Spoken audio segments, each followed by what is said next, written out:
Hola, bienvenidos al podcast de los Game Changers, un espacio para entender aquellas empresas y tecnologías que están definiendo el futuro y cómo invertir en ellas. Somos Guillermo Valencia, cofundador de Scale, y quien les habla, Julián Cardona, director de Relación con Clientes.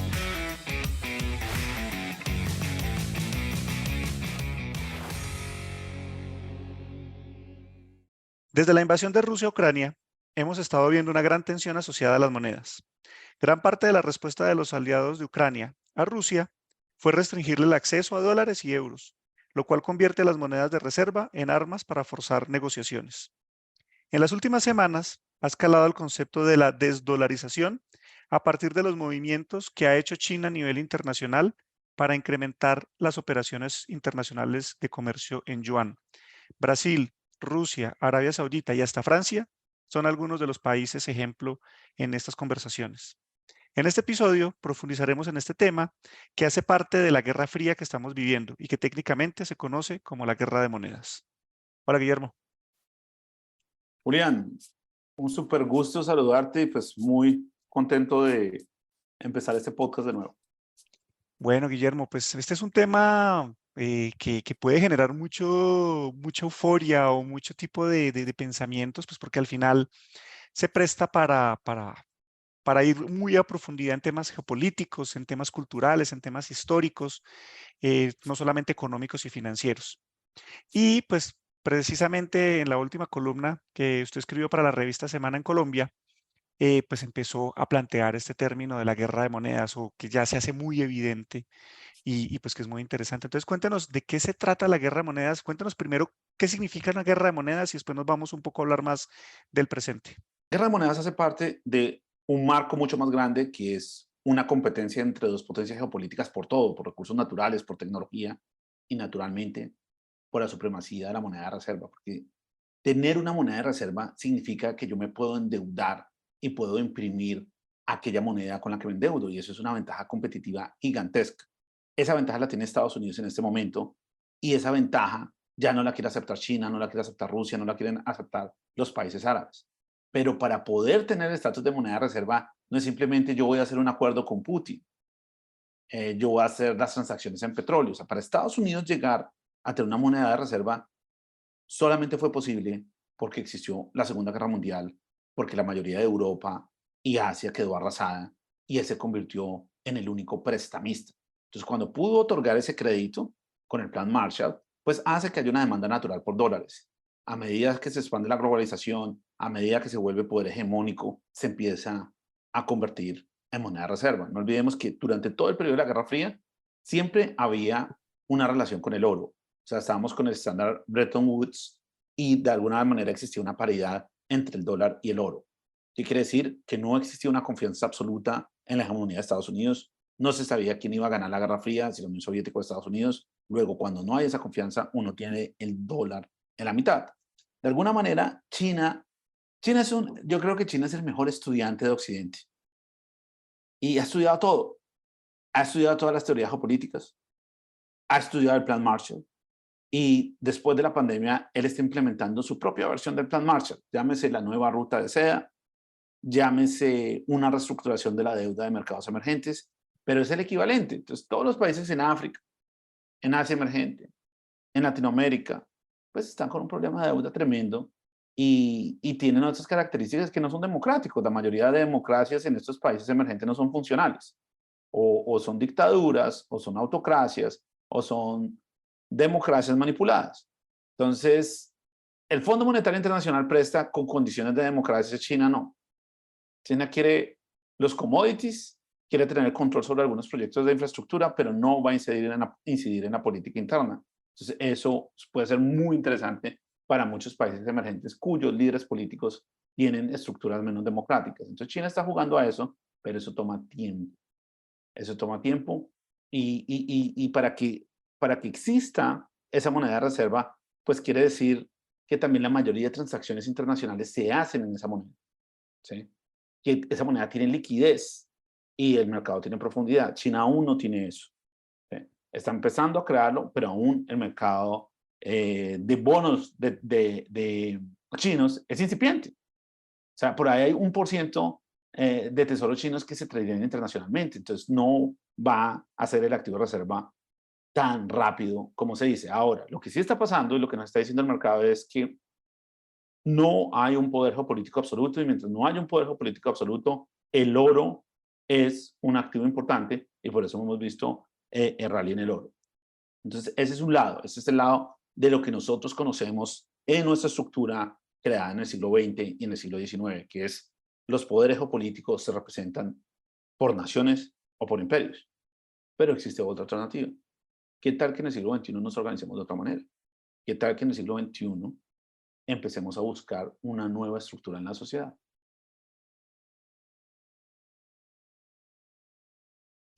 Venga, Guille, antes de ir a encontrar alternativas, quisiera devolverme un poco y es, usted hablaba que Estados Unidos pues le ha tomado tiempo, inclusive cuando habla del plan Marshall, pues eso tiene que ver mucho, y lo comentó usted hace un rato, pues que Estados Unidos se fortaleció literalmente pues con mucha fuerza y con dominancia después de la Segunda Guerra Mundial, cuando salió a apoyar a Europa en su proceso de reconstrucción.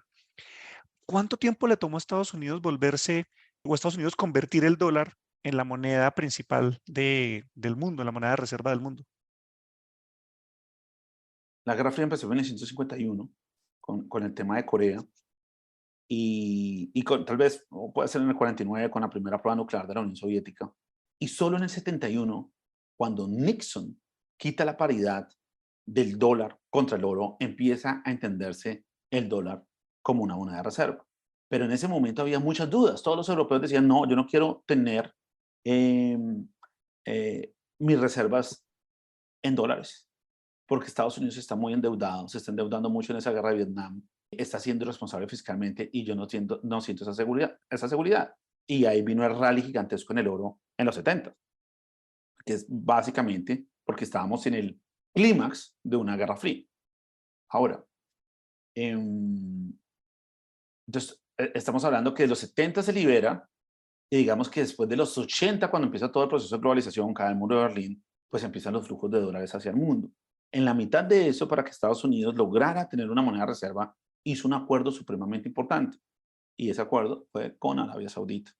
Y le dijo, ok, usted y yo vamos a hacer un arreglo, que es yo le doy el armamento que usted necesita para estar en una región inestable, le garantizo defensa, pero usted me garantiza que todas las transacciones de petróleo de Arabia Saudita y de la OPEC se van a hacer en dólares. Entonces, de alguna manera, como Estados Unidos estaba lleno de déficits, el tener que todas las transacciones de esos petrodólares se hicieran en dólares, pues crea una demanda natural por dólares y empieza a fortalecer el hecho de que Estados Unidos pueda tener una moneda de reserva a pesar de tener unos déficits gigantescos. Entonces, ese petrodólar fue fundamental. Fue fundamental. Ahora, irónicamente, eso es lo que está cambiando, porque Estados Unidos ya no necesita ese petróleo. Estados Unidos es un exportador neto de energía. Estados Unidos, con la revolución de shale gas, shale oil, es independiente energéticamente. Hoy, si uno mira la cantidad de producción, la cantidad de barriles, Estados Unidos es el mayor productor de petróleo del mundo. Supera a Arabia Saudita, supera a Rusia. Y fuera de eso, está siendo un exportador neto y estamos en niveles casi pre-pandemia. Entonces, eso cambia la ecuación. Lo que deja en el tablero a los árabes en una situación complicada, porque dice, tal vez mi aliado estratégico no debe ser los Estados Unidos. Y es cuando entra Xi Jinping y ve esa oportunidad y dice, bueno, ustedes deben estar peleando Irán, Arabia Saudita, acá hay un tema energético importante, yo soy el mayor comprador, Estados Unidos no les va a comprar un carajo, yo les voy a garantizar los contratos y de alguna manera maneja la orquesta entre Rusia, Irán y Arabia Saudita. Guille, venga, porque eso está muy interesante para ahorita analizar el caso del futuro de China. Pero entonces, más o menos con los datos que usted me dio históricos, calculo que tomó un poco más de 40 años para Estados Unidos posicionar el dólar como moneda de reserva. Obvio, hay unas consideraciones particulares, y ahorita usted lo decía, no es tan fácil que una moneda, la moneda de un país se vuelva una moneda de reserva, no solamente es por intercambios comerciales, sino que hay mucho más detrás. Y Estados Unidos, pues con ciertas coyunturas particulares, logró posicionarse, o más bien, logró posicionar al dólar como esa moneda de reserva y de intercambio a nivel global, pero fueron más o menos 40 años. Y ahora con todo eso que usted está contando de cómo China está mediando entre enemigos históricos como Irán y Arabia Saudita, cómo está sentando en la mesa diferentes países que antes pues eran muy natural que comerciaran en dólares, hoy en día ya están aceptando hacer ciertas transacciones en yuanes. ¿Cómo usted compararía el contexto que tuvo Estados Unidos con el contexto que tiene hoy en día en China y eso para ayudarnos a tratar de entender cuánto le podría tomar eventualmente el yuan en este proceso de competencia, asumiendo que Estados Unidos va a permitir pues que el dólar pierda terreno, que pues eso está bastante difícil de también de imaginar. Yo creo que de aquí al 2050 el yuan es un verdadero contendor a- al dólar. O sea, puede empezar a competir por ese estatus y tal vez el, el primer, el primer perdedor ahí no va a ser el dólar, va a ser el euro. Y eso es lo interesante. A mí me parece supremamente interesante porque siempre en la literatura uno de los analistas el dólar, el fin del dólar, el fin del dólar. Y la lógica es como, listo, ok, va a ser el fin de la moneda más importante, porque no va a ser el fin de la libra esterlina, por ejemplo, porque no va a ser el fin del euro, ¿sí? Que son poderes geopolíticos que alguna vez representaron ese estatus de moneda de reserva, pero hoy está más complicado. Entonces yo veo primero el fin del euro al fin del dólar. Y lo interesante es que la narrativa está supremamente concentrada en el fin del dólar. Y la ironía de todo esto es que si es el fin del euro, el dólar es súper fuerte, porque el euro contra el dólar es lo que más define la liquidez del mercado de FX.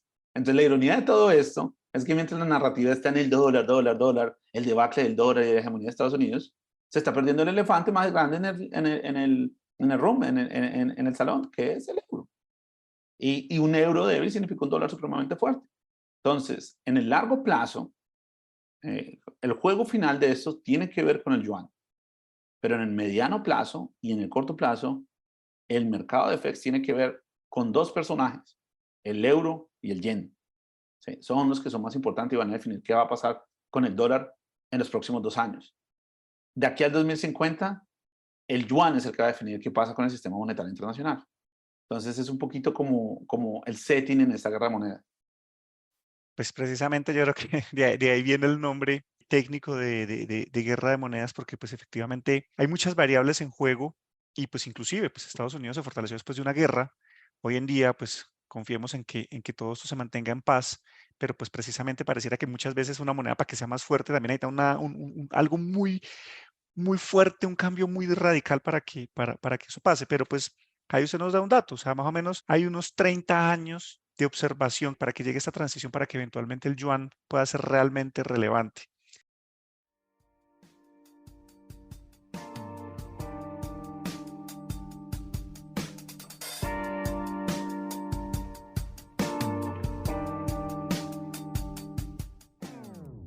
Este podcast es patrocinado por Scale. Scale empodera a las personas para que entiendan, inviertan y generen riqueza monetizando el cambio. Scale ofrece servicios para la toma informada de decisiones y brinda acompañamiento personalizado a sus clientes, con información oportuna asociada a sus portafolios de inversión. Agenda ya una llamada con nuestros representantes en scale.macrowise.co.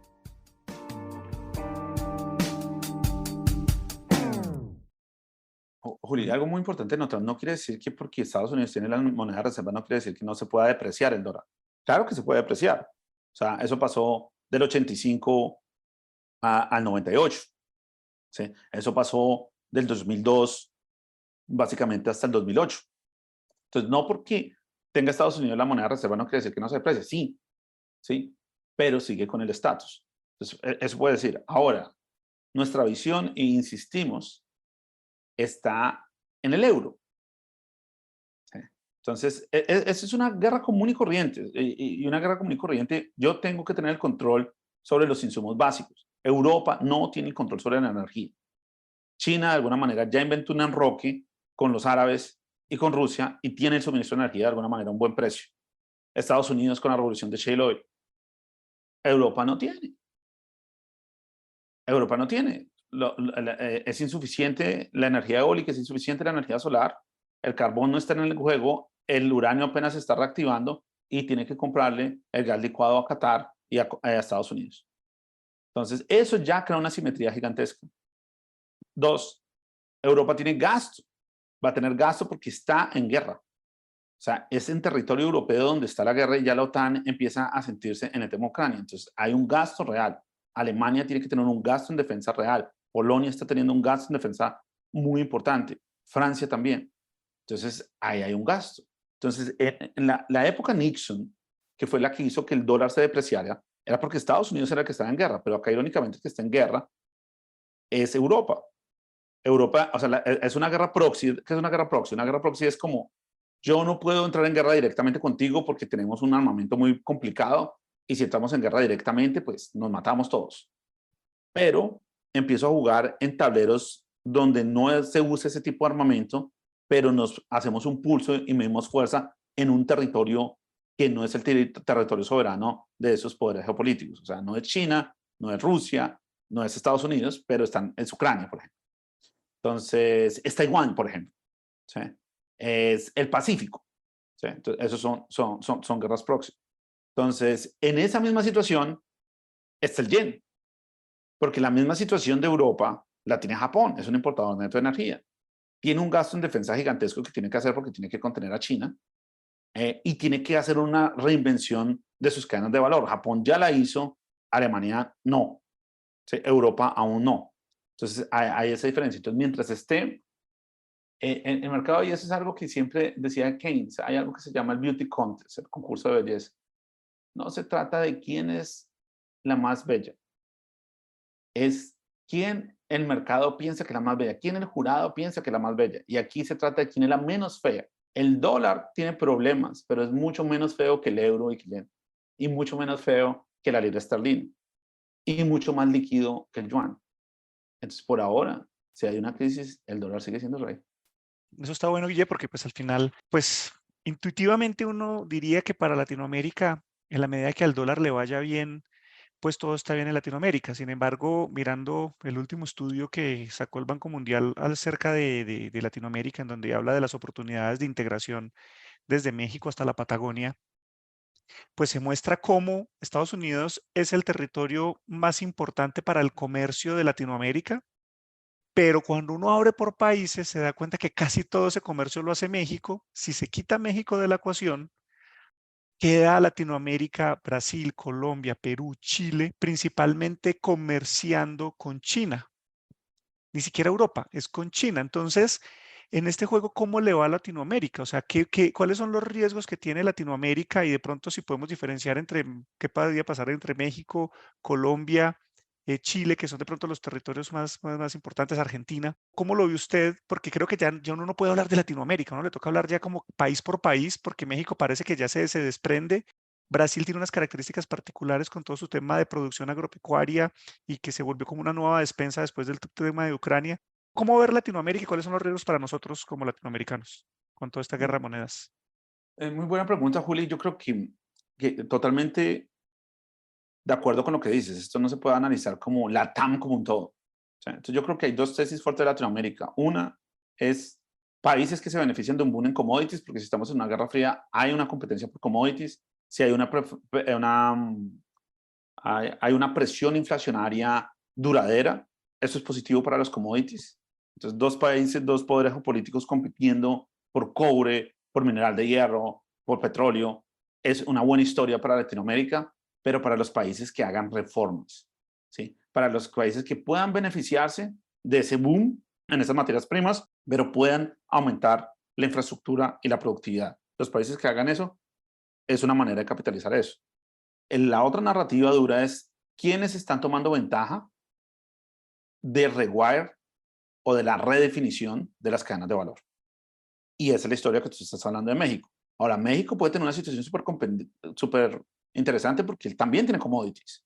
Entonces, si los commodities está bien, llega a hacer reformas y fuera de eso le apunta a la redefinición de las cadenas de valor, es interesante. Entonces, Lula aquí en Brasil está tratando de ser protagonista en la mediación internacional y volverse como una figura que busca la paz.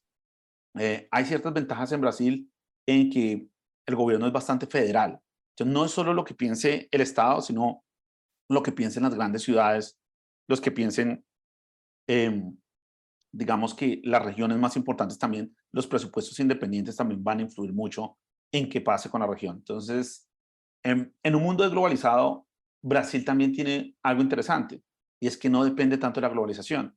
Productor de alimentos también tiene una capacidad manufacturera, si bien un poco desmantelada, existe, que no existe en otros lugares de la región. Eh, el tema Argentina, el tema Chile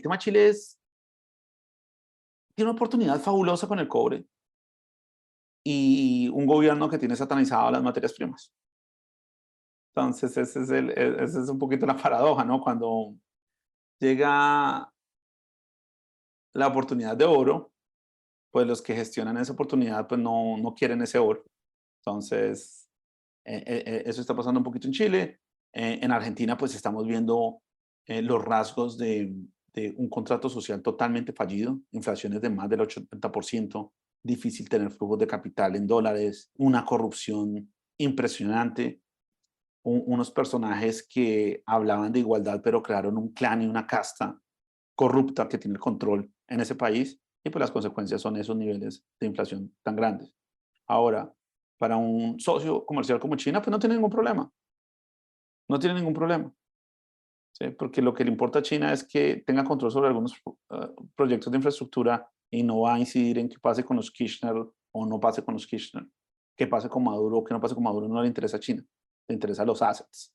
Y el asset que quieren en Argentina es soya. El asset que quieren en Venezuela es petróleo y tal vez gas. Entonces, ese es un poquito la situación en que estamos geopolíticamente. Y entonces, para toda esta situación, ¿cómo, cómo podríamos actuar como inversionistas desde Latinoamérica? ¿Cómo podríamos actuar? Porque ya hemos hablado en episodios anteriores de los riesgos que hay en estar invirtiendo en deuda, dado pues toda esta volatilidad que hay en las monedas, las altas tasas que también ponen mucha presión a los países para poder cumplir con estas deudas. Cuando uno mira todo, también además que se suma esta guerra de monedas que genera volatilidad en el mercado internacional, un latinoamericano, ¿cómo puede actuar? ¿Cómo se puede armar un portafolio con el cual uno pueda de alguna manera ser resiliente ante pues, tantos cambios, tanta incertidumbre, que al final pues también trae oportunidades, ¿no? No solamente es, uno, pues, es un riesgo de pérdida, sino que también son oportunidades de ganancia. Primero es dónde no tener las cosas, y eso es nuestro riesgo estructural son las monedas locales. ¿Por qué? O sea, cuando las monedas locales realmente pueden tener un mercado fuerte, ¿no? O sea, como una alza importante, se necesitan dos situaciones. Una alza en las materias primas que sea definida por la demanda. Eso fue lo que pasó entre el 2002 y el 2012. Una China naciendo, una China entrando a la Organización de Comercio Internacional, demandando todas las materias primas del mundo y creando un bull market gigantesco en commodities. ¿Eso qué fue? Un real súper fuerte, un peso mexicano fuerte, un peso colombiano supremamente fuerte, un peso chileno supremamente fuerte con la historia de la demanda. Ahora, nosotros podemos tener un rally en commodities, pero no es por la demanda, es por la oferta. Es porque hay problemas en la cadena de valor. Y si es por la oferta, quiere decir que va a haber inflación. Y si va a haber inflación, eso crea problemas en nuestra región y en nuestra moneda. Entonces, no va a ser consistente con un rally en las monedas latinoamericanas. Entonces, eso es lo primero que nos tenemos que proteger. Lo segundo es cómo tenemos exposición a esas dos cosas, cómo tenemos exposición a esas materias primas, cómo tenemos exposición a esas compañías que tienen que ver con la tecnología entre la competencia de estos dos grandes poderes geopolíticos y cómo crea un proceso. ¿Sí? Yo ya sé que va a tener volatilidad de corto plazo, pero cada vez que veo en las noticias, cada vez que veo en los diferentes medios, es el fin del dólar y empiezo a tomar decisiones apresuradas, pues yo tengo que pensar tres cosas. Ok, es el fin del dólar. ¿Y cuál es la alternativa al dólar? Es el euro, ok. Y está mejor que el dólar. Es el yuan y es posible que tome ese lugar. Ahora, ¿es el peso colombiano? ¿Es el peso mexicano? ¿O eso es algo que simplemente está siendo circunstancial por los flujos de capital en el corto plazo? Cuando hago un plan y estoy pensando en el largo plazo, lo más importante es cómo no tengo una pérdida catastrófica. Y las pérdidas catastróficas en la historia de Latinoamérica han pasado por las monedas. Ya uno no recupera eso si entramos en algún episodio de inflación. Entonces no estoy diciendo que va a haber hiperinflación, no estoy diciendo eso, no estoy haciendo ningún tipo de predicción. Simplemente estoy diciendo que tenemos que construir un portafolio que sea resiliente a ese escenario. Y esa es una oportunidad que se tiene en la región. Entonces, Guillermo, aquí como poniéndolo como en un 1, 2, 3, básicamente es algo que siempre hemos hablado mucho y es entender dónde no estar y precisamente para evitar una pérdida catastrófica como usted lo plantea, en alguna otra manera también es no salir del juego. El mercado con la volatilidad sube y baja y muchas veces cuando hay caídas después habrá una oportunidad de recuperación. Entonces es mantenerse en el juego, mantenerse vivo, que prácticamente un escenario que puede ser catastrófico, porque se ha visto en la historia, pues es la devaluación de las monedas latinoamericanas. Segundo, cómo exponerse a materias primas que están siendo demandadas en esta guerra fría por las grandes potencias. Entonces ahí pues puede haber algo interesante para explorar. Y tercero, a mí me queda pues que el dólar sigue siendo supremamente relevante porque pues también la siguiente pregunta es, si no es el dólar, entonces ¿cuál? Y empiezan a haber escenarios y bien, digamos que no son tan bonitos en las otras monedas, que pues el dólar tiene muchas situaciones y complejidades, pero al final sigue siendo la moneda que manda. Entonces, Guillermo, no sé, ya con esto me queda un poco claro todo este proceso que se está viviendo de guerra de monedas asociado a la Guerra Fría, asociado a la competencia que se está dando a nivel geopolítico, a nivel tecnológico, principalmente entre Estados Unidos y China y con sus respectivos aliados, y pues esta tensión que se genera y volatilidad que pues pareciera que no va a parar, porque pues cuando hablamos de que el yuan podría ser una moneda muy relevante en el de aquel 2050, pues significa que tenemos 30 años de mucho movimiento y poder pensar en el largo plazo, pero pues también entender que hay una volatilidad y cómo poder tener ese portafolio resiliente, como usted lo llama, pues me parece que es algo supremamente interesante. No sé qué mensaje final le gustaría dejarle a la audiencia ya para ir cerrando. En el intermedio de la transición a lo que vaya a ser nuestro nuevo sistema monetario internacional en los próximos 40 años, va a haber un protagonista. Y ese protagonista es una interfase en un mundo que no tiene confianza. En el mundo de los átomos, ese protagonista se llama oro y cada vez va a tomar más relevancia y se está posicionando para un mercado al alza muy importante. Pero en el mundo de los bits hay otro experimento, en el mundo de las redes sociales, en el mundo de las comunidades que se organizan por Internet, en el mundo que no está definido por las geografías ni los contratos sociales, Bitcoin tiene el potencial de ser un activo muy relevante. Entonces, ese intermedio, el oro y Bitcoin pueden ser los protagonistas hasta que quede claro cuál va a ser la nueva moneda de reserva. Interesante, interesante. Un tema también un poco polémico, pero creo que es una buena manera de cerrar con algo muy concreto en cómo construir el portafolio resiliente y qué tipos de activos observar como estos mediadores en la Guerra Fría. Pues Guillermo, con esto nos quedamos. Creo yo que ha sido un episodio bastante interesante y mucho alimento para el pensamiento para nuestros oyentes.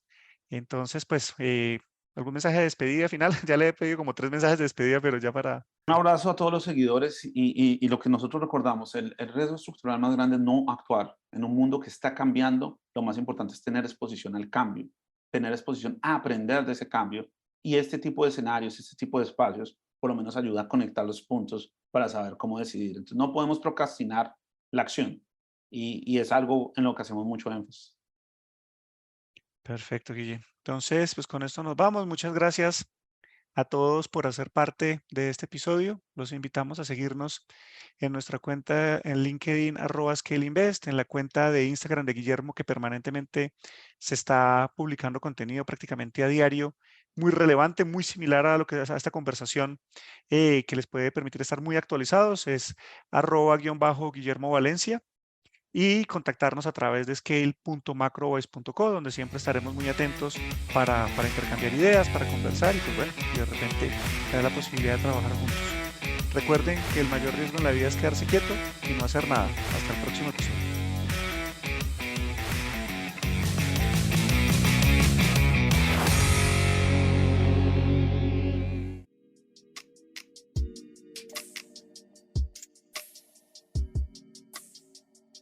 Ten en cuenta que los contenidos de este podcast no son un consejo de inversión y son publicados únicamente con fines informativos y educativos. Es responsabilidad del oyente realizar la investigación apropiada y tomar sus propias decisiones antes de invertir.